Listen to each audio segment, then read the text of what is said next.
shahararren mawaƙin nan Aminuddin Abubakar Ladan, wanda aka fi sani da Alan Waka, ya sake fitar da wata sabuwar waka wacce jama'a da yawa suke tunanin habaici yawa mai girma gwamnan jihar Kano Abdullahi Umar Ganduje akan zargin cin hanci da rashawa da ake tuhumarsa da shi, wanda fitaccen ɗan jaridan nan Jafar ya binciko bidiyon gwamnan inda yake karɓar dala yana cusawa a aljihun babbar riga.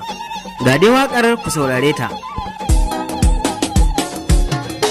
Gandun barci mai ha'inci mai lalaci mai cin hanci mai ninanci mai sakarci da tumasanci ga wawanci ga gidadanci ga kabilanci mai dokar barci ya buge da su mun share beran bako alalo maza al'umma ku fito mu kawar da mazallako kaurin mata zakaran fako gandun barci zakaran fako mai lalitar da ake hako alalo maza al'umma ku fito mu buge beran fako gandun barci zakaran fako mai lalitar da ake hako alalo maza al'umma ku fito mu buge beran fako gandun barci zakaran fako mai lalitar da ake hako alalo maza al'umma ku fito mu buge beran. Idan ba ku manta ba dai a kwanakin baya ana ta raɗin musanta wannan bidiyo,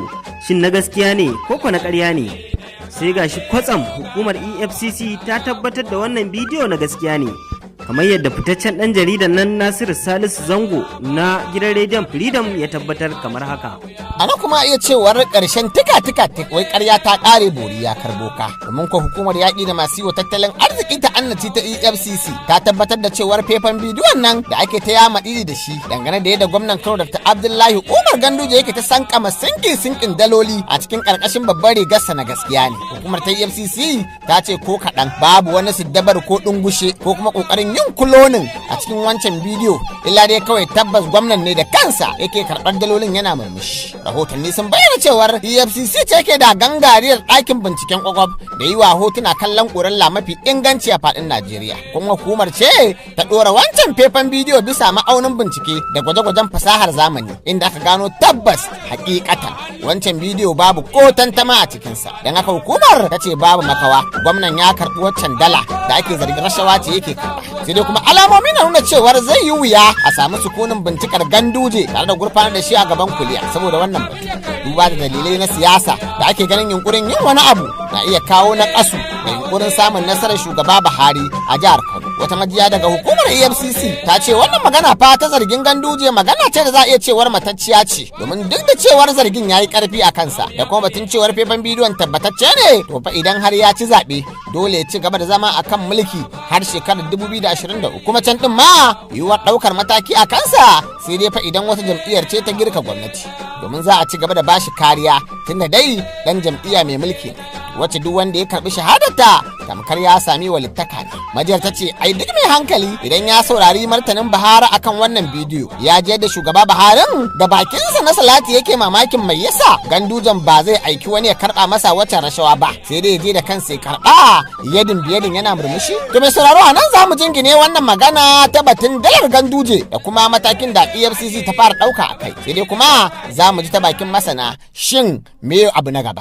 Idan ba ku manta ba, a wancan makon ma Aminu Alan Waka ya saki wata waka wacce ita ma ake tunanin gwamna Ganduje ya yi wa habaici. Ga wakar dai kamar haka.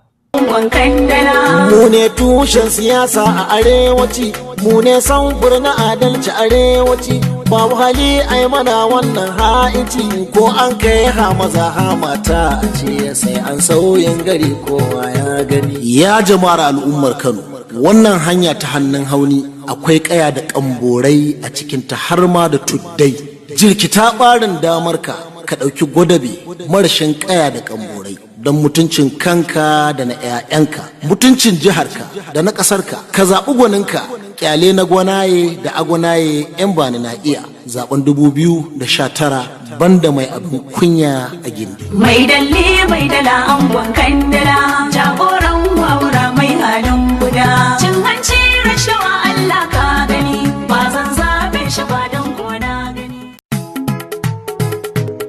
ni ba sa zan yi ba don ko na gani sama in na zaɓi baba uban tsantsani ƙasa sai na yi tankaɗe kowa ya gani cin hanci rashawa Allah ya sani ba zan zaɓe ka ba bayan na sani. Washin ko kun lura jini baya maganin kishirwa kamar yadda barin kashi a ciki baya maganin yunwa. Haka zaben ɗan takarar da ba shi da kishin ƙasa da al'ummarsa face kishin aljihunsa. Mu shiga taitayinmu da zaben ɗan kashi muraba wanda bai san komai ba sai bakinsa da tumbinsa tare da iyalansa. Zaɓi wakilinka mai amana wanda zai tsare rayuwarka da dukiyarka a doron ƙa'ida ba ɗan sinke ba. Mai dalle mai dala angon kandala jagoran wawura mai halin guda cin hanci